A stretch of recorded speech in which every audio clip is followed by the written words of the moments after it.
Everybody, the American Space Museum. I'm Marquette. We're so glad you're with us to stay curious and have in our studio today Emily Carney, social media influencer, among other things. Welcome, Emily.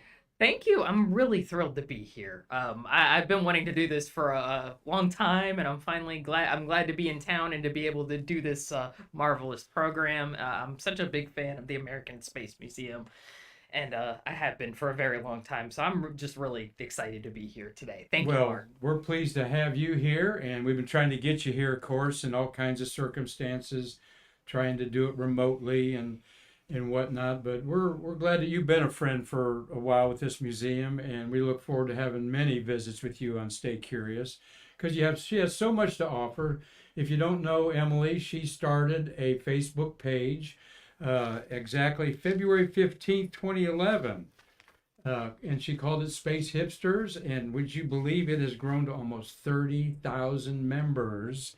You don't believe it, I know. Yeah, it's like a alien concept to me. I still have the mindset that are we gonna make it to 100 members? I remember when we got to 100 members, probably God over 10 years ago. I was like, yeah, this is as big as the group is ever gonna get. Like I was Mm-hmm. like, yeah, this is 100 members. That's good. That's good. And now I'm like, it's just mind blowing to Well, me. we're going to talk about that with her. We are talking about it. What I remember joining it when there was a couple thousand. It's a good I don't, it's like a 101 of space with a lot of people that have a lot of experience helping those out that are getting new into it. And though that's sometimes frustrating that somebody just figured out what the Buran spaceship for Russia was. Okay, reset the clock. It Okay. happens once a week. Yes, Yeah, right. But there was so many at people least. and over 100 posts a day. That keeps your administrators awful busy, doesn't it?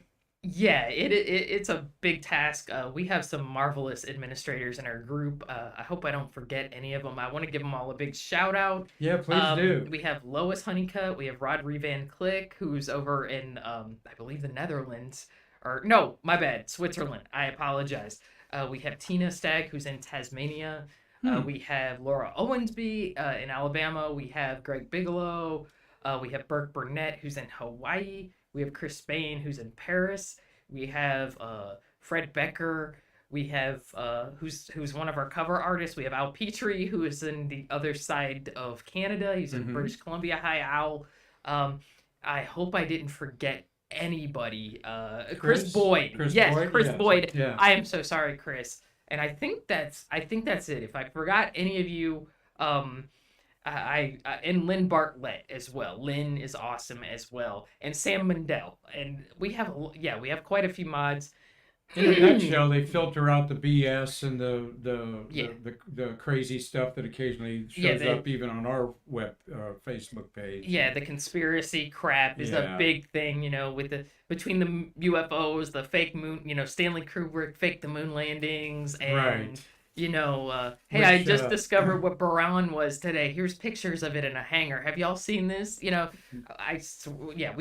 Well, speaking of faking the moonwalk, okay, if we fake the moonwalk, I want Marty Winkle to give back all the money he earned working for working for I Grumman on that yeah. lunar module. He's not going to do it. We hate that Marty, stuff. Yeah, we 53 hate years it. ago, was rejoicing that Apollo 10 had landed and getting ready for that exciting Apollo 11 flight 53 years ago. Gives me chills actually think about that, Marty, being a teenager. And we're going to talk about that in a minute about Apollo 10 splashdown. But man, the game was on. You're not old like me, but man, to be like 15 years old and know they're gonna do it in July, man. We're really gonna try to go to the moon. I mean, it was so exciting, and the world was captivated with it. And we'll talk a little bit about that. Back to Space Hipsters a little bit. What I'm impressed with is some of the people you mentioned. You, like all things in our world, you buff them up as time goes on, Yeah, and you always have neat banners. They're celebrating events in history, like we do on Facebook, or like we do here on Stay Curious. Events of history, and astronaut birthdays are a big deal with us, and sometimes I'll go to her page just to see what I missed because I can't find anything going on, and that's what's fun is celebrating the history of America's great space age that was born right here in our delivery room of Brevard County. And you know, Emily, we're just 10 miles away from where you were yesterday. And tell us your real job and what you were doing yesterday.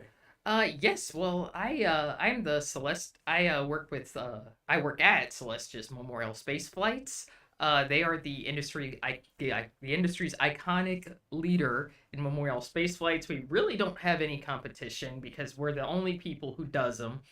Um, and yesterday we had our Ascension flight, which launched at 2:35 from SLC-40 at Cape Canaveral Space Force Station. And now our capsules are in a sun synchronous orbit, going from north to south. And the launch was incredible. It was on a SpaceX Falcon 9 rocket, which was pretty cool. It was neat to see it go. It seemed to go right over our heads because it was going, it was screaming south. But the best part to me wasn't even the launch. It was the first stage landing at landing zone 1. I'd never seen one before. I'd seen them on TV, and I honestly was like, yeah, that's really cool, but what, it's television does not do that experience justice. If you can, all of our viewers, you got to get there and see one. The landing, I think, surprised our families and friends at Celestius. Let me explain. Like, at a Celestius launch event, we have people who are basically like, they're saying goodbye to their family members. And you had 47 incredible souls were headed to the stars today, was the Facebook post. Yep, absolutely. And we delivered, and they are in Earth orbit now. But the families are there. They're saying goodbye to their loved ones and things. It's very emotional. But I tell you what, that first stage landing, seeing that first stage just screaming down diagonally, and then it straightens itself out. And then once it passed behind, the tree line, you heard this boom. That was like a final salute. The boom over here was so loud, even 10 miles away. And yes, I was privileged to see the double landing of the Falcon Heavy. And my God, you're thinking like they're going to crash. And then all of a sudden they just stop almost and just feather light down. It is really some great technology we're seeing today. It was like something out of science fiction. Yeah. I'm looking at it, I'm like, this is a movie. This is not real. Like, my eyeballs are not, like, I'm dreaming. Like, I'm asleep, and this is a fever dream or something like that. But no, it's absolutely real. And it's just incredible what we're doing nowadays. And what a finality. The boom was such a finishing touch on this ceremony. All right, there were other ride shares, science experiments, and so forth on this Falcon 9, but I thought that was just so fitting, and I heard your president talk about that on a live thing the other night, that when you hear that boom, that's sort of like the final, and it was really cool. It was wonderful. Like, everybody who was there, all the families who were there, I want to say, I was hired full time at Celestius about a month ago or so. And to go through that experience, I've seen probably thousands of launches. I grew up not very far from here on the other coast of Florida, and I would go outside all the time, starting from when I was about, knee-high to a grasshopper, just to see launches. And so I've probably seen thousands of launches. They don't get old. No. They don't get boring.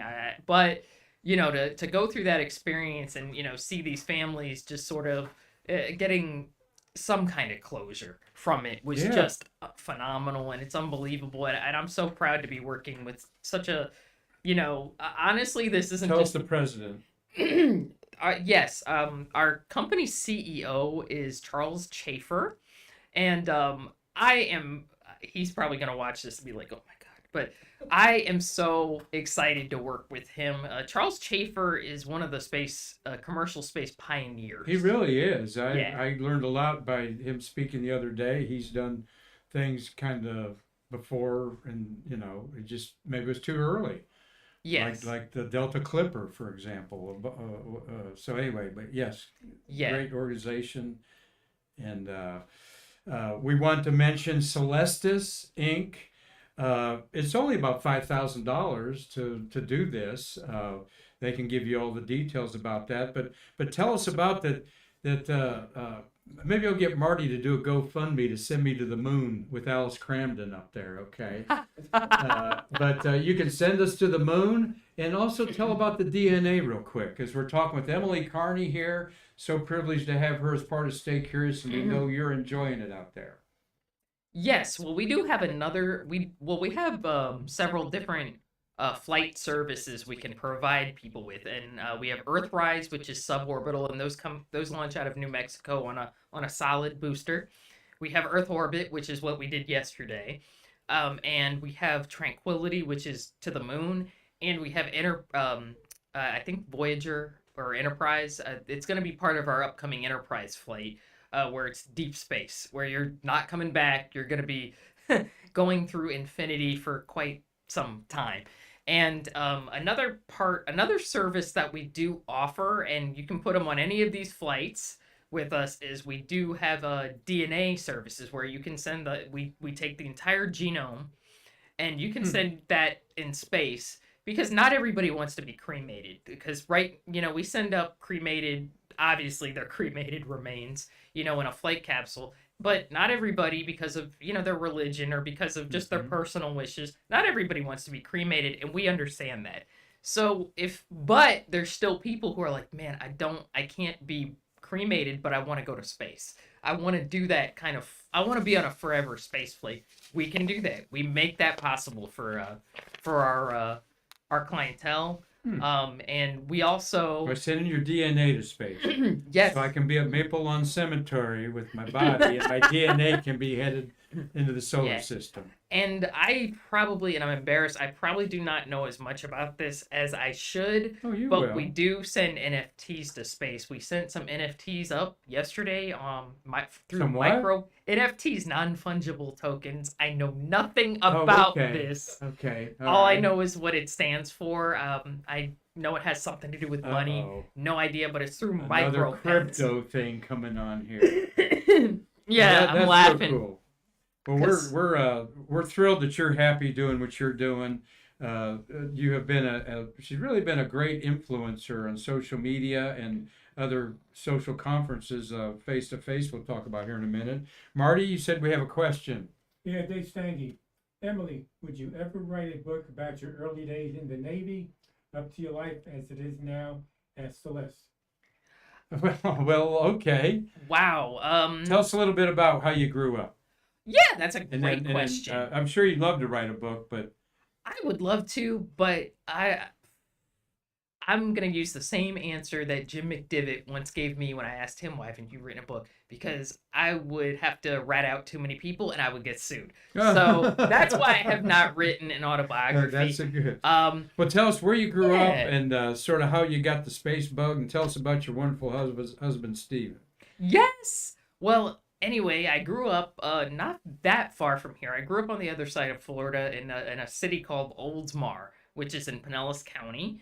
And as a kid, I grew up sort of pretty close to, the Brevard County and stuff like that, about 120 miles out.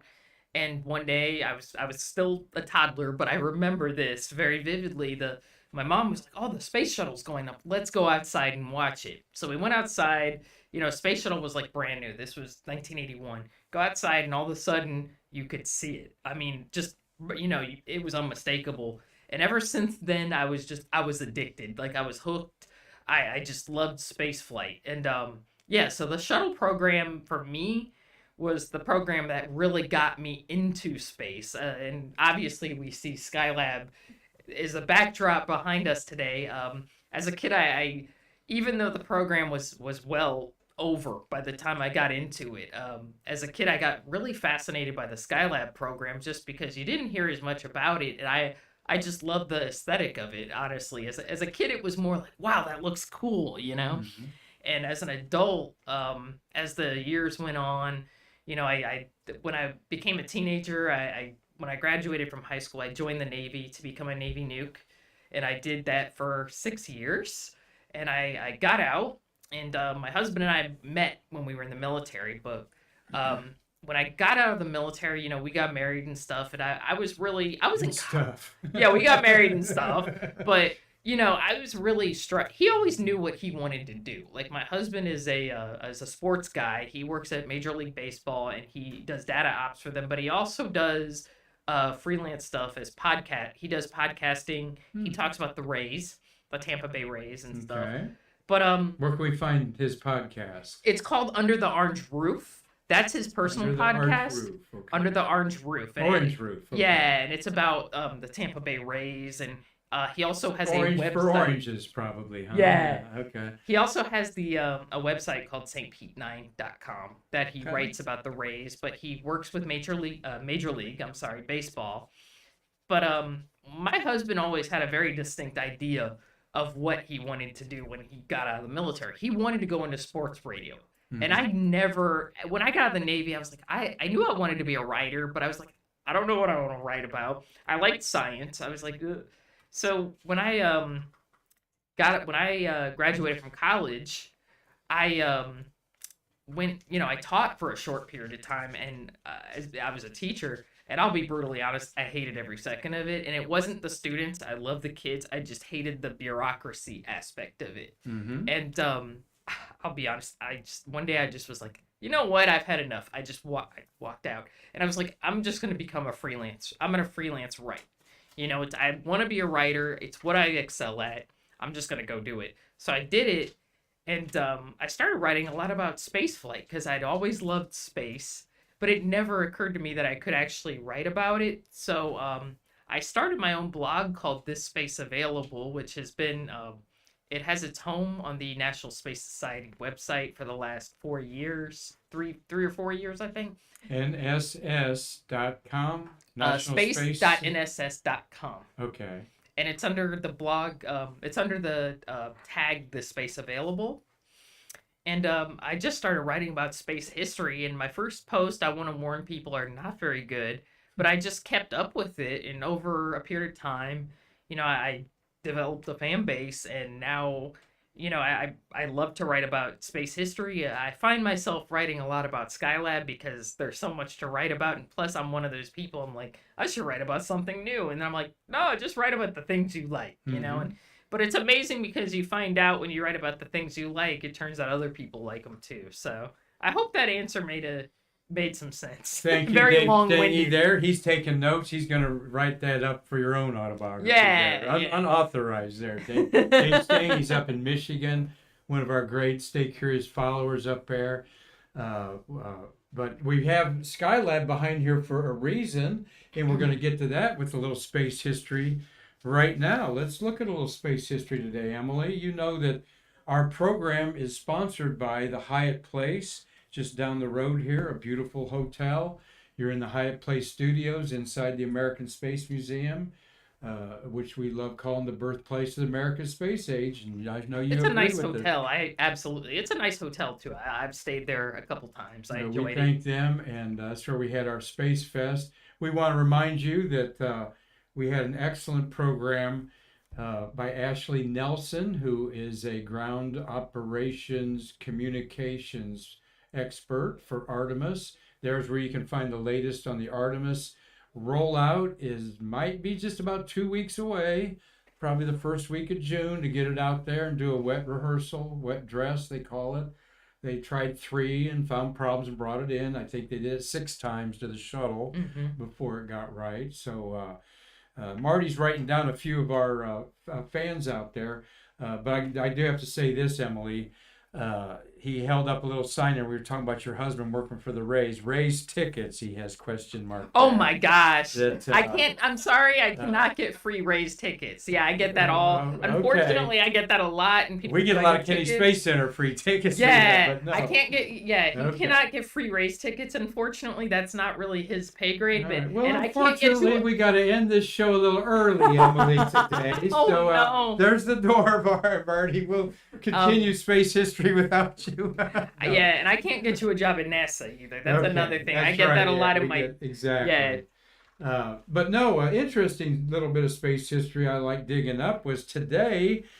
This Mercury capsule that is in the Smithsonian, that is indeed Friendship 7 of the suborbital flight of Alan Shepard on May 5th, 61. On May 26th, 20 days later, 21 days later, this capsule is at the Paris Air Show. All right, and I found that interesting that the Paris Air Show, probably before this was touted around America, over 500,000 visitors passed by this to see Shepard's suborbital spaceflight capsule. There it is. I love looking at that with the Friendship 7 labels scorched off there. That Cecil Bibby was the lady that stenciled that on there. We need to do a little program on her. So that was going on in space history. And then, what's this? No, this is not Boeing Starliner yesterday landing in the desert. This is Apollo 10, 53 years ago, landing in the Pacific Ocean, about 500 miles from Samoa, only about 3 miles from the prime recovery ship USS Princeton. And a helicopter picked up the crew of 3 that barnstormed the moon within 9 miles in Marty's lunar module number 4 for the Grumman built. And Marty was the lead electrical engineer on that. And wow, so exciting. Like I said earlier, Emily, 53 years ago as a teenager, it was like, oh my God, the next flight, they're going to the moon. They're really going to do it. Yeah. And it's just incredible to think of back on those days and how uninformed everybody was. The Twitter of the day, I've said time and time, would be what? Radio, probably. Radio, AM radio. radio. Or maybe TV. AM radio was the Twitter maybe day. TV, but radio was pretty... TV would break in. Of course, Apollo 11, you had 2 days of constant contact. TV, radio was probably it. So that was going on with John Young, Tom Stafford, who's 91 years old, and Gene Cernan. Both John and Gene have passed away, but and Gene went to the moon. Both of them went to the moon to walk. Young and Cernan. Always wondered why the general didn't want to do another. I wish trip. he You thought he could for sure if he wanted to. Yeah. That would have been cool. I don't know. I don't know. I've never heard the story about that. I wish McDivitt had walked on the moon. I don't think he wanted to by that point. I think he was like done with being, a flying astronaut. But I kind of wish McDivitt would have gotten a chance. After Apollo 9, he was offered the job though over the Apollo program. Yep. So he went to not that teased him for a bigger paycheck, but I think he was a great leader. Yeah, he was a good manager in there. So and he's 93 years old, I believe. Yes, he is. Yes. I can't believe it. But there is the historic touchdown of the Starliner out there at the desert yesterday evening. You can see the airbag deployed for cushion. Talk about that. You may have watched it. I don't know if you did. Give us your little take on Starliner and this important uncrewed mission of a crewed spacecraft to the ISS. It's really important because there was, I forgot if it was in 2020 or 2021, there was a previous demonstration flight of the Starliner. I believe it had a software issue. It was behind about 10 hours, I think. Mm-hmm. It had a timing issue. And it had thruster issues, so it did not quite make it to the ISS. And at the time, I remember I was probably more mad about it than I should have been because I was like, man, this is just embarrassing, but honestly, this mission looks like and much of this has been made about on Twitter, but there were some thruster issues, but the capsule has enough redundancy that they worked. It worked, and that's all that matters. And redundancy in engineering, like I worked in nuclear power, we had redundant systems because things break, and then when things break, you have a backup system that can help take over, and that's normal. And things don't always work as perfectly and stuff. So it worked perfectly, and it docked with the ISS, and it looks like it completed pretty much of its major milestones, and the landing looked pitch perfect, although I do have to admit it's very strange seeing a capsule landing in the middle of the desert. Yes. I will not get used to that. I saw the photos, and honestly, at first I was like, oh my God, it landed on land. That's bad. And then I realized... yeah, it's supposed to. Yeah, right. Yeah, and then I was like, I'm a dummy. Because I'm like, that's not right. Why did it land on the land? That's bad. And then I was like, wait Without a minute. wheels. We love the shuttle landing on the land. Yeah. Yeah. I'm used to it, I'm used to the shuttle landing on land or, Dream Chaser or something like that. So at first I was like, oh my God, that looks horrible. And then I was like, wait a minute, your brain has to get used to this concept. So And Soyuz does land. Mhm, The Russian mhm. Soyuz has landed on land for God over 50 Under years one now. giant parachute. Except That- once it landed in ice, I think, one Yeah. time. Oops. But contrast in space history, not much has changed in the appearance of these two spacecraft 53 years later, which I've always said we should have kept the Apollo command module, just like almost 50 years later, the Soyuz is still the main Yeah. Uber for the Russians up there. But we love space history. A beautiful thought today in space history is Sally Ride would have been 71 years old today. She lost her life to cancer in 2012. And I love the forever stamp of Sally there. And we have her bronzed handprints. Marty, I'll ditch the picture for me there, and I'll. Oh my God, these things are heavy. You need. Okay, I was about to say those There. things are huge. We have the bronze handprints of Sally here in our museum. This is how the museum was formed. It was the astronaut handprints, first Mercury, Gemini, and Apollo at Spaceview Park. I can lift that up there a little bit like that. And these are as well worn as Neil Armstrong's in our museum. The brass is because so many people have put their hands on there, boys and girls, to be inspired in our women's gallery. And Sally Ride, like I said, would have been 71 today. She died in 2012 at age 61 of pancreatic cancer. Her ashes are at the Woodlawn Memorial Cemetery in Santa Monica. She was born in Los Angeles. Her museum is in San Diego. Have you ever been there? The Sally Ride? I have not yet. I've not been there either. Not yet. And when I do, I'm going to take this with me and see if they want a copy of it. Whoa, what's going on? I'm going to put this down. We got to put that on a scale. Those weigh about 50 pounds. I was about to say that's heavy. Anyway, flew twice on Challenger. Okay. No, she was the first American woman in space, the third overall after Tereshkova and Savinskaya, two Russians. But what I love is her second flight, 41G, in October '94. She flew with Kathy Sullivan. I think that's the first time two women have been in space together. And Kathy, of course, did the first female spacewalk. Yep. And we have her handprints in our women's gallery. And don't forget, this lady was on the Presidential Commission of both the Challenger and Columbia. She rode Challenger twice, so that had to been real special to her. She created the Sally Ride Science Center in San Diego and co-wrote 6 acclaimed children's science books. And 2018 is when this stamp was put out. I think I still have a few of them. And Mattel released a Barbie doll in her likeness in their Inspiring Women series in 2019. Do you have that Barbie? I do not, but I've seen it. I've seen it before. You probably have 5 in your mailbox. When you Yeah, try to get home. yeah, there. yeah. I have the Fred. I have the Fred Hayes Apollo 13 though. There is a doll. Though I think you guys have him. He's a doll. It looks like Fredo. So Oh yeah, I call him yeah, Fredo. we love Fredo. Of course. Were you influenced by Sally Ride? Did she inspire you? Or? Absolutely. That whole astronaut class from 1978.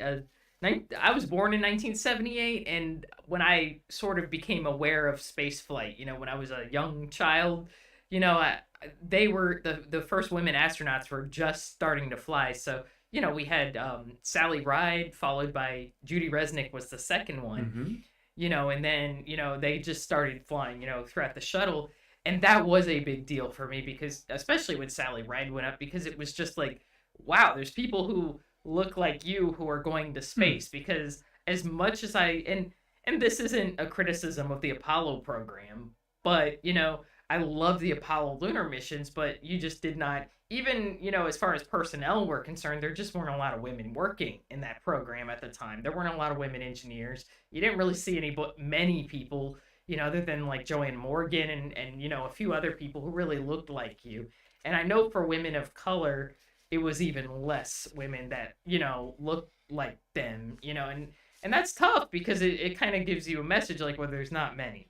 With the first women astronauts, granted, astronauts are the most visible part of, the space program, but when the first women astronauts started making their flights, it really showed us that, okay, this is something possible for you to do, and now we have, thousands and thousands of women, and not just as astronauts, but just in supporting roles of space flight. Now, like at Celestius, we have a lot of, women who work for our company in many different roles. And it's not seen as like this, wow, you work in space flight? That's weird, and now it's seen as, okay, this is a viable job for women of all, from all types of backgrounds. So yes, she was definitely a big role model. I think I don't like to speak for others, but I think for all women in space flight, no matter what job you do, I think she is one of the top role models out there.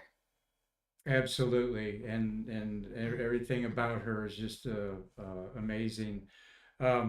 And we do have women leadership now with Kathy Leaders, the human space flight leader for NASA. You've got Charlie Blackwell Thompson's the new launch director. Blue Origin has a woman CEO, I believe. Or SpaceX. I believe SpaceX is second in charge as a woman. It's Gwen Shotwell. Yeah, Glenn Shotwell. So I'm thinking of there. And when you're talking about the lady astronauts, I came to mind, wrote down. I believe you knew Al Hollenquist, the late Al Hollenquist. Yes, I did. He was wonderful, and I miss him a lot. Yes, and Al unexpectedly passed away almost 2 years ago. And he championed the lady astronauts that we also have in our women's gallery up there, where there were 13 women astronauts that were trained with, kind of parallel, not trained, but they were a separate group from the Mercury astronauts to see if women should go to space. They were assessed at the level. Everything was even better than the men most of the way. Yeah. And but they're never chosen to go. And Al was a champion of them, and we miss him. And a few of those. You know the story why NASA didn't want women to go to space. In 1961. Well, kind of. I won't get too into this because you would get a lot of hate in the comments, but I think there were some major people who were basically like against it, including the the president. NASA is on record of saying they didn't think the American people would take it seriously enough if women were going to space. And I'm sure a lot of it was. I think some of it at the time, and this is just my opinion, and this isn't, I don't have any data to show for this, but I think some of it probably was at the time, and I say at the time because it was the early '60s. Women traditionally had different roles back then. I think part of it was just, cultural, because people didn't want to see women possibly blow up, and right. When you're a pioneer sitting on top of a rocket, that's a definite risk. Someone like Alan Shepard, you couldn't have paid me to have done that first flight just because, there was a definite, NASA was still trying to figure out how to fly rockets by that point. They didn't have it all figured out. And, I don't think you could have paid me to have done that. And do I think it would have made a difference had it been a woman or a man? No. But I think the culture at the time, just the prevailing thought, and even among women, was probably like, we don't want to see a woman who might have children get blown up on top of a rocket. So, right. So I think it was a cultural thing. And these were test pilots. This is a test pilot thing, everything. And later on, we've got the handprints of Eileen Collins in our women's gallery there. Eileen, I know you've met Eileen. Yeah, and she's awesome. First pilot, first commander, and then Pam Melroy, who's third in command of NASA behind Bob Cabana, and then our director, Mr. Nelson. So, we're happy that women have reached their level of expertise like they should. So, well, we're going to go to the next thing that's dear to your heart. And why are we talking about Skylab and have it behind here? And everybody, there's Sally Wright's handprints. I don't know if we showed that or not as I was holding them up there, but there they are. We have, because of these three guys, why don't you tell the story, what happened yesterday and what they were doing today in 1973? Yeah, well, and yesterday the Skylab 2 crew, 49 years ago, the Skylab 2 crew launched. They rendezvoused with Skylab and they did a fly around of it, and they assessed that there were pictures taken from some government assets of Skylab that confirmed that, you know, there were Skylab was missing a solar panel. The other solar panel was accordion to its side, and it was also missing the micrometeoroid shield. And those accidents happened during the launch sequence. So yesterday, 49 years ago, they flew around the station and they confirmed that yes, these things happen. And at one point, Paul Weitz, who was the pilot, the mission's pilot, did a stand-up EVA.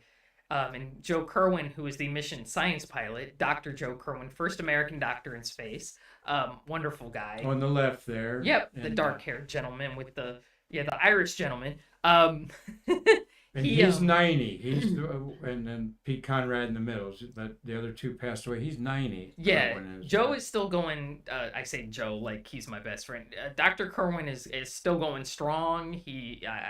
I've seen pictures of him recently, and he looks fantastic. And I hope when I'm 90, I'm in that good of shape. I don't expect that I will be, but he looks spectacular. But anyway, Joe Kerwin actually grabbed Weitz by the legs and held them in the command module, Skylab 2's command module, and Weitz used like a 10-foot long sort of like a cutting, like a pole, and he tried to cut away some of the debris around the stuck solar panel so they could sort of winch the stuck one open. And unfortunately, this was not successful, not because it was Weitz's fault or anything like that. It was just there was so much, I think, force, like sort of potential energy, you know, in the solar panel that it would just not have been possible. And he didn't really have a good, you know, sort of a good hold on it from that angle, you know. So it really was not Weitz's fault. But if you listen to the recordings of when they were trying to do this, there was a heck of a lot of F words. It's a fun listen. Not and Frank. I think Kerwin started laughing at one point because they just got so frustrated. So what happened at that point, they quit doing that. I believe shortly afterwards, then they tried to dock with Skylab. Had 8 failed attempts to dock. Yes, and that didn't work either. So at the end, I think they actually had to take the docking mechanism apart. Mm-hmm. And at the end, they did dock, but one of the latches sort of hung up. There's like 12, like, and the last one didn't quite work. But they were docked good enough so that they did that. I believe they opened the orbital workshop at a certain point, and it was like 120 degrees in there because there was no sun shield. So, yeah, and then they stuck out a homemade sun shield out a scientific EVA airlock thing, and that did bring it down. And it took them 2 weeks before they performed the real EVA. But what a bold Emily! The way Emily described it. I mean, did y'all know that you got an astronaut outside the hatch, another one holding his legs, Pete Conrad's driving the spaceship. Yeah, he's trying to maneuver. And they're trying to maneuver close up to it to pull this out, the solar panel. And I want to see that 10-foot pole in somebody's museum. Another thing that was happening at the same time was Conrad was trying to maneuver the command module, and because of what the force Weitz was putting on the space station started firing its thrusters. Right, yes. Because it was like, oh crap, you know, I'm getting out of orientation, I'm going to fire. So you have all this going on at the same time. There was a lot of drama. Yeah, and you know what's interesting, Emily, is today's generation, they don't realize there was no video cameras going on of this. They didn't even take any photographs. It was so intense. Who's going to take a photo of this? Well, I mean, this is a very life-threateting situation. Yeah. I can't believe NASA approved it. Weitz was I don't know if I would have done that had I been. I don't know if they ordered Weitz to do it, but had I been like, yeah, we'll try this out, I would have been, nah, I'm good. I don't want to try this out.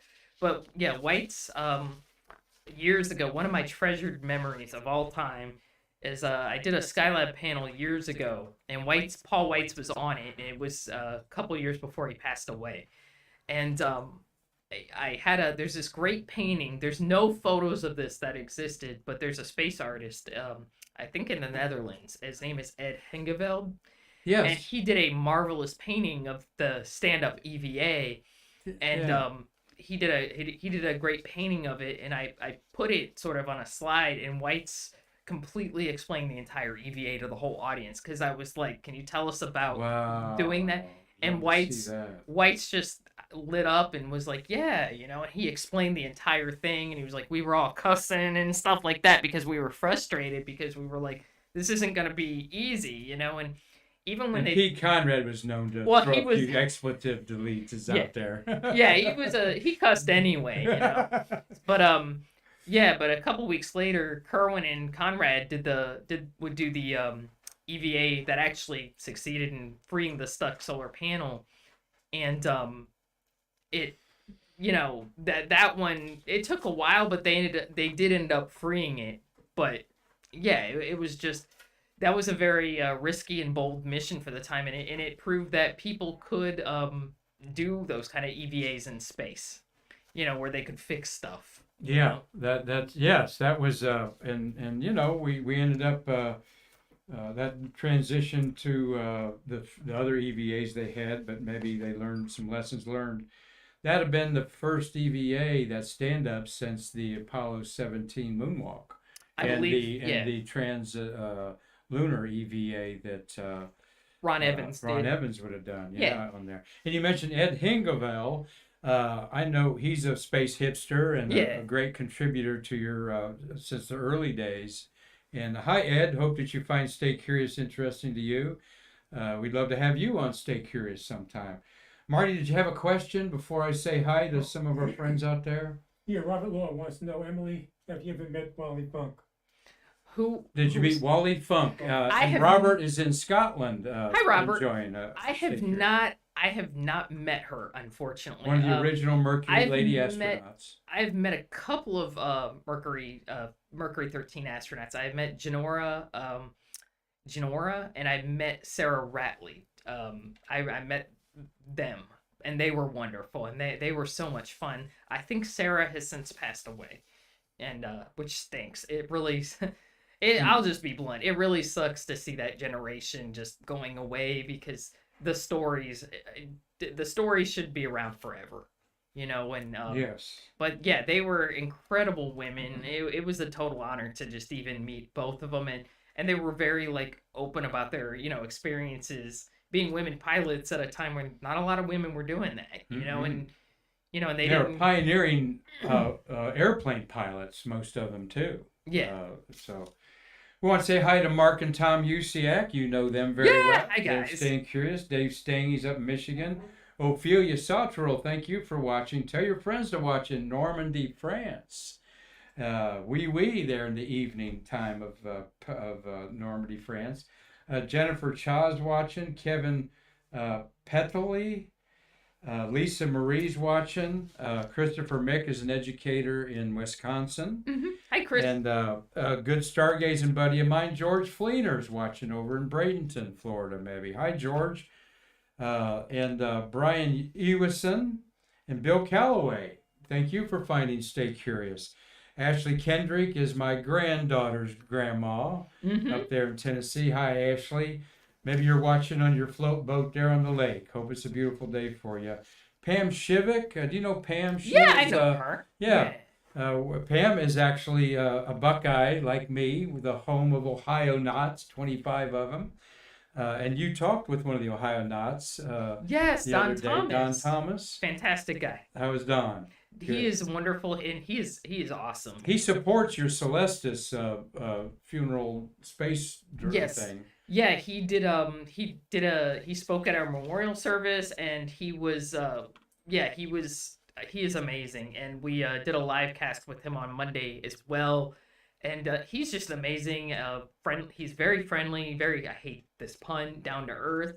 And he also has a book called Orbit of Discovery. I have not read the entire book yet, but it's about the STS-70 mission, and I recommend you get it. I read parts of it, and it looks very good and very funny. The Woodpeckers and the Ohio Knots. The Woodpecker mission, the mission where they got attacked by the Woodpecker. That's right. We've talked about the Woodpeckers with Triple T, who I saw in the building today, gang, and Travis Thompson will be here tomorrow with a few tales from the White Room.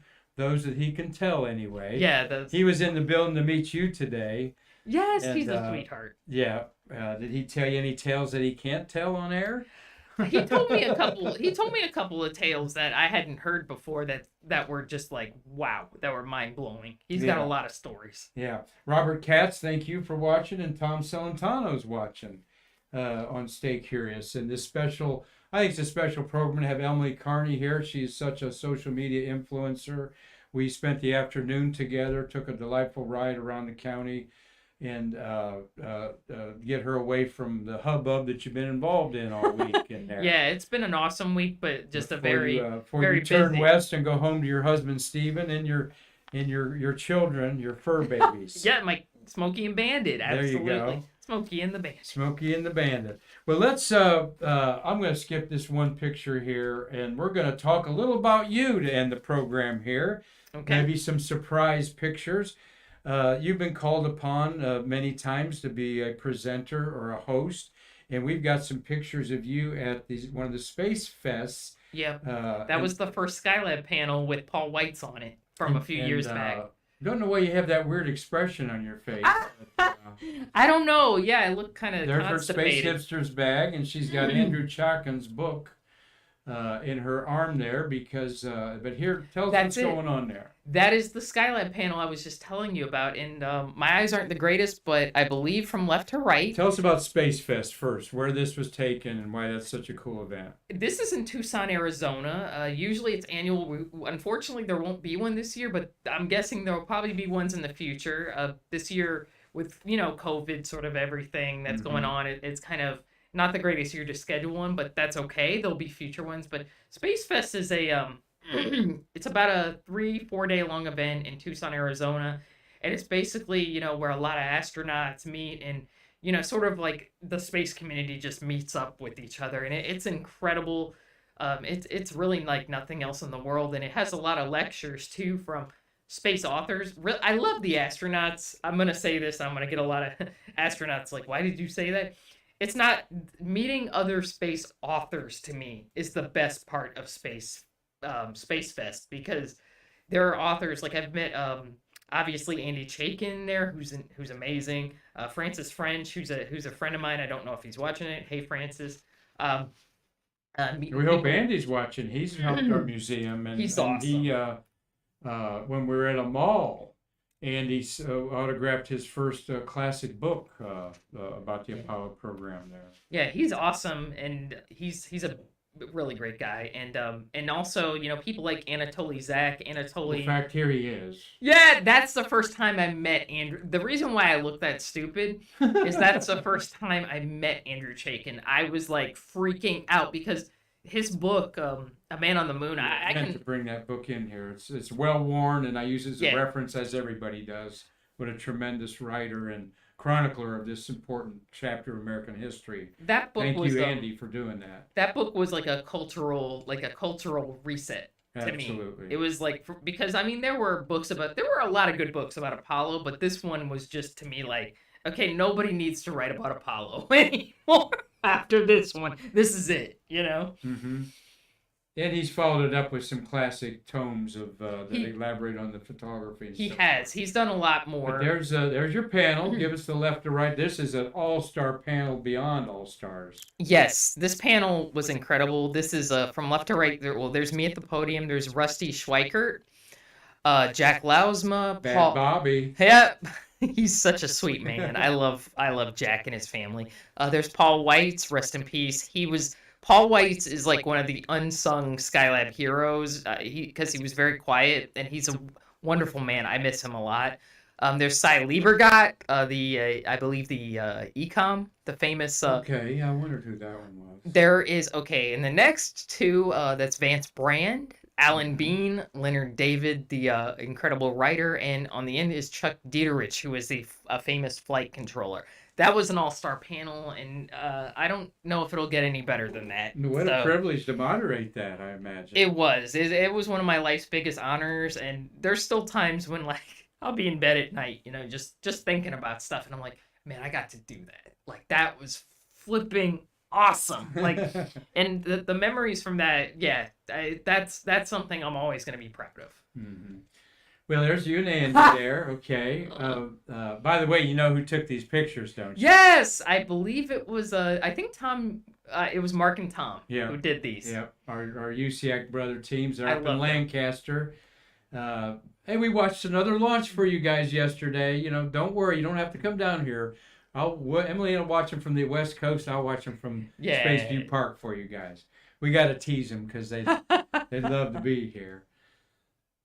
That's me and Sawyer Rosenstein at one of the Space Fest. So great guy. He's a friend of mine. A wonderful guy. I don't know who I'm standing. I think that's Tom. Yeah, that's Tom. Yeah. Belly there. That's Tom. UCAC, UCAC. yeah. So that's just kind of us hanging out at Space Fest. I think shortly later Al Warden walked in and everybody like flipped out because Al Warden was the very rest in peace Al. He was very loud. Uncle Al. Lost him 2 years ago in March. Yeah, he was very loud, very boisterous. Okay.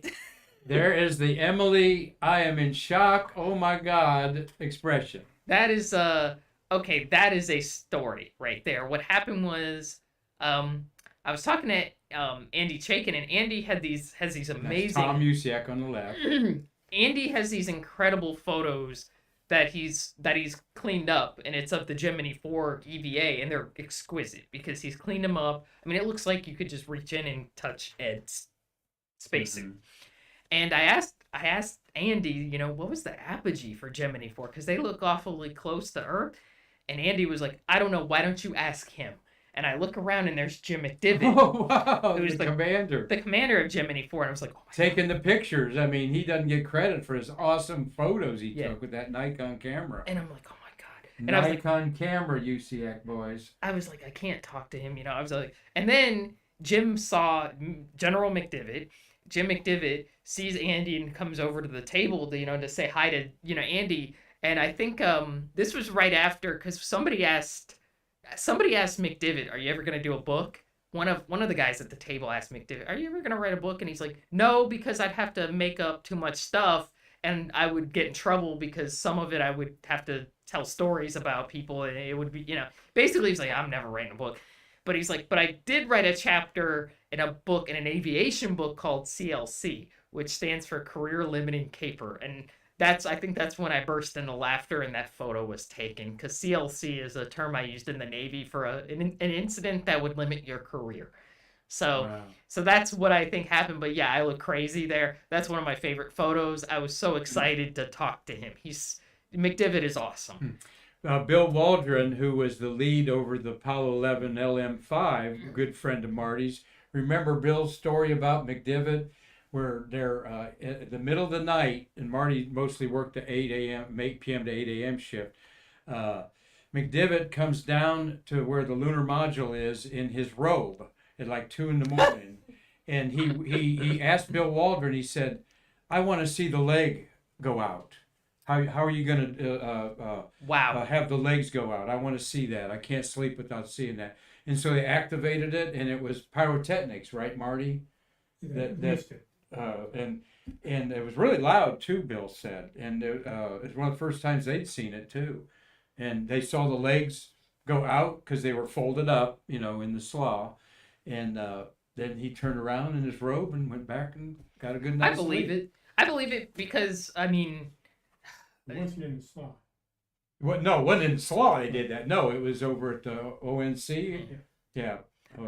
Or operations and checkout building. Yeah, I told that right, didn't I, Marty? Because that was a cool story. Yeah. Because McDivitt, I've heard, and this isn't a criticism of him at all. I've heard he was like a stickler, like he would actually go, you know, and be like, "Okay, show this to me." Like he was very hands-on, which is good. That's excellent. That's what you want. Commander, third oldest astronaut alive, behind, of course, the oldest is Frank Borman, and then his buddy Jim Lovell. Yeah, and then.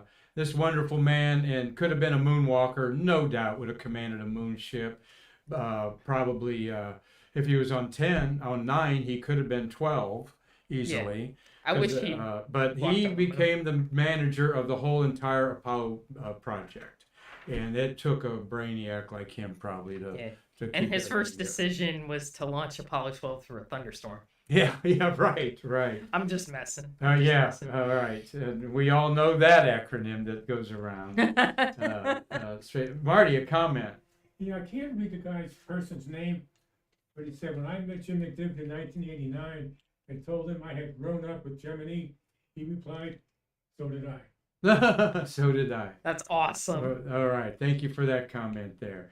Well, we got just a couple more minutes to stay here with Emily Carney, and there's Mark. Yes. Hi, Mark. Hi, Mark. Yeah, Mark is a wonderful human being. He's a good friend, and he's just been a big supporter of Space Hipsters. That's everything. your 5,000 Tim Gagnon patch there. That was our 5,000 patch, and You got Tim working on a 30,000 patch? I don't know if we're gonna do a 30,000 patch because it just seems I'm like my mind is I'm having trouble like absorbing there's that many people in the group because that is huge. So yeah, I don't know if we're gonna do it. It's huge. It is huge. It's I mean, we've got a lot of projects in the works right now. Right now, we're sort of wrapping up our book prize. We're also tell us about your book prize. Well, every year we do a book prize, and it's to award a book that maintains excellence, about space literature, and that's kind of the short version. But we have a bunch of judges. I am not a judge. I'm not involved in any of the judging, so there's no bias. Because I'm friends with a lot of the authors, so I don't think that would be right. But we have a battery of judges, and every year they come up with what they think is, the most excellent book of the year, and we award them a small monetary prize, and we usually announce it at our field trip this year. Although I'm sorry, we're still doing the final judging right now, but we'll get done very soon. And we're already working on our field trip for next year, which I believe is going to be to around White Sands, New Mexico.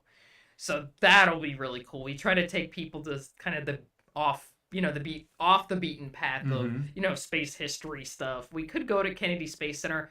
I love Kennedy Space Center, but not everybody will be able to afford that. We try to keep it But they can afford the American Space Museum. Yes, exactly. Okay. Come to the American Space. And I love No, Kennedy you do Space great. Center. Those little you've got Carolyn behind that. Who? Lois. Lois. I need to give a big shout out to Lois. Yeah, She arranges give Lois all that stuff. So she's tell everyone her last name. Lois Honeycutt. She's a phenomenal woman. And she really she gets a lot of credit. Yeah, she seems to do a lot for you behind the scenes. I've talked to her a few times. She's an incredible person. And like I said, we're always willing to donate things for any of your things that you want to give Thank away. you. So we do appreciate it very much. We're happy to.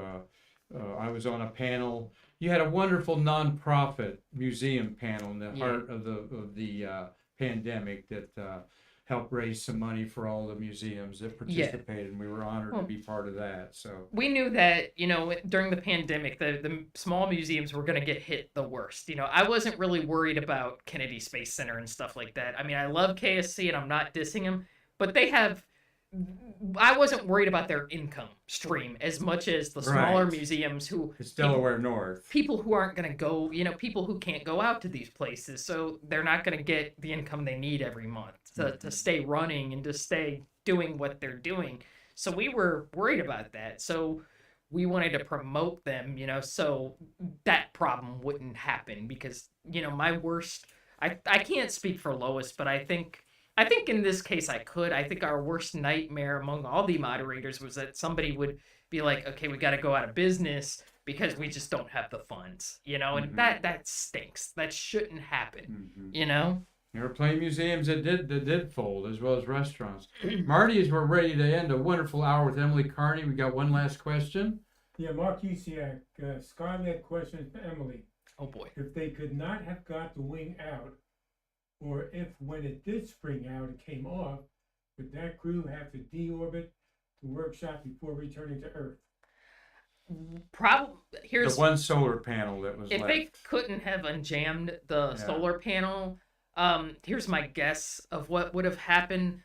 They wouldn't have had enough power to power a lot of the experiments, and the space station was really power limited by that point. They were drawing a a lot of power from the the windmill on top of the right behind top us of there. Skylab. Right here's the Yeah, windmill. Yeah. the windmill.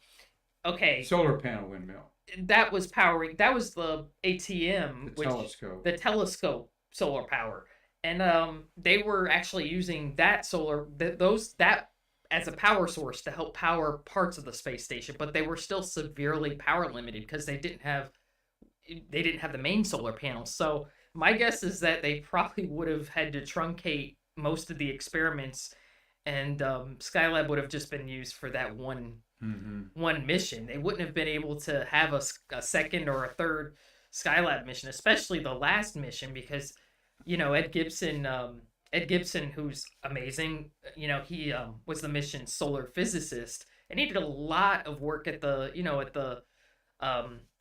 he did a ton of work at the ATM, and it has its own power source, but there were also other experiments that they were running as well that required a lot of power, and they just wouldn't have been able to do any of that for 84 days. There's just the Apollo telescope no way. mount was a big deal. Solar images of the sun like none before.